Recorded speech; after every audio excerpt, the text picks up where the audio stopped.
Hello viewers, welcome to my channel. আশা করি আপনারা সবাই খুব ভালো আছেন। তো আজকে আমি আপনাদের জন্য এমন একটা রেসিপি নিয়ে হাজির হয়েছি যেটা আপনাদেরকে আপনাদের সেই ছোটোবেলায় ফিরিয়ে নিয়ে যাবে এবং ছোটোবেলার কথা ঠিক মনে পড়বে।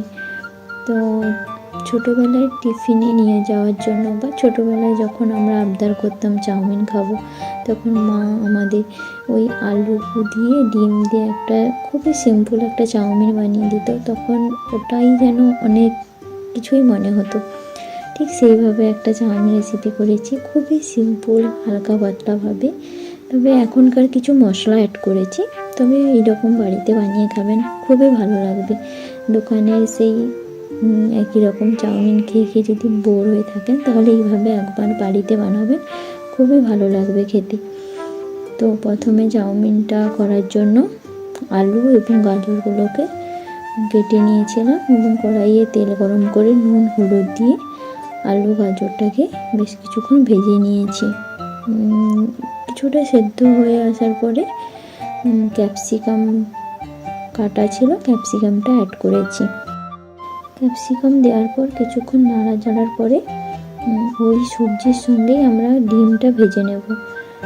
ডিমটা দিয়ে কিছুটা লবণ দিয়ে ডিমটা ভালো করে ভেজে পাস্তা মশলা অ্যাড করব। পাস্তা মশলা দিয়ে ভালোভাবে নাড়িয়ে চাড়িয়ে নামিয়ে নেব। তবে হ্যাঁ, চাউমিনে কিন্তু পাস্তা মশলা অ্যাড করেছি। পাস্তা মশলাটা কিন্তু চাউমিনে খুব ভালো লাগছিল। একবার আপনারা পাস্তা মশলা দিয়েই চাউমিনটা করবেন, খুব ভালো লাগবে খেতে।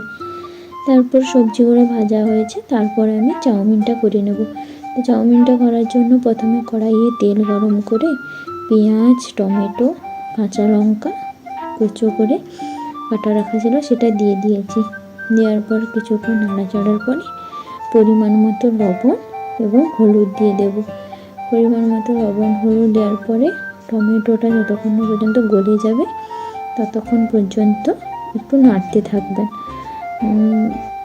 টমেটোটা হয়ে গেলে আপনারা এখানে কিছুটা টমেটো সস অ্যাড করবেন, খুবই সামান্য, ওই 1-1.5 চামচ কি 2 চামচ মতো, ছোটো চামচে 1-1.5 চামচ কি 2 চামচ মতো টমেটো সস দেবেন। টমেটো সস দিয়ে কিছুক্ষণ নাড়তে থাকবেন। পেঁয়াজটা টমেটোটা যখন গলে আসবেন তখনই টমেটো সসটা দেবেন। টমেটো সসটা দেওয়ার পরে আবারও বেশ কিছু সময় নাড়তে থাকবো।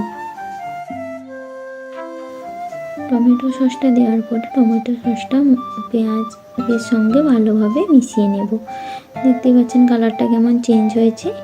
এরপরে ওই মশলার সঙ্গে আমরা দুটো মশলা অ্যাড করব। একটা হচ্ছে পাস্তা মশলা। পাস্তা মশলাটা ভাজাই দিয়েছিলাম একটু, কিছুটা দেব ওই মশলাতে। কিছুটা পাস্তা মশলা, কিছুটা ম্যাগি মশলা দেবো, তবে খুব একটা বেশি পরিমাণে দেবেন না, সামান্য পরিমাণ দেবেন।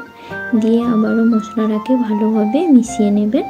মিশিয়ে নেওয়ার পর যে ভেজে রাখা চাউমিনটা ছিল, সেদ্ধ করে রাখা যে চাউমিনটা ছিল, সেটা ওই মশলার সঙ্গে ভালোভাবে মিশিয়ে উপর থেকে যে সবজিটা ভাজা ছিল, ক্যাপসিকাম, গাজর, কাঁচা লঙ্কা, ওই যে সবজিগুলো যেগুলো ছিল ওইগুলো চাউমিনের সঙ্গে ভালোভাবে মিশিয়ে নেব।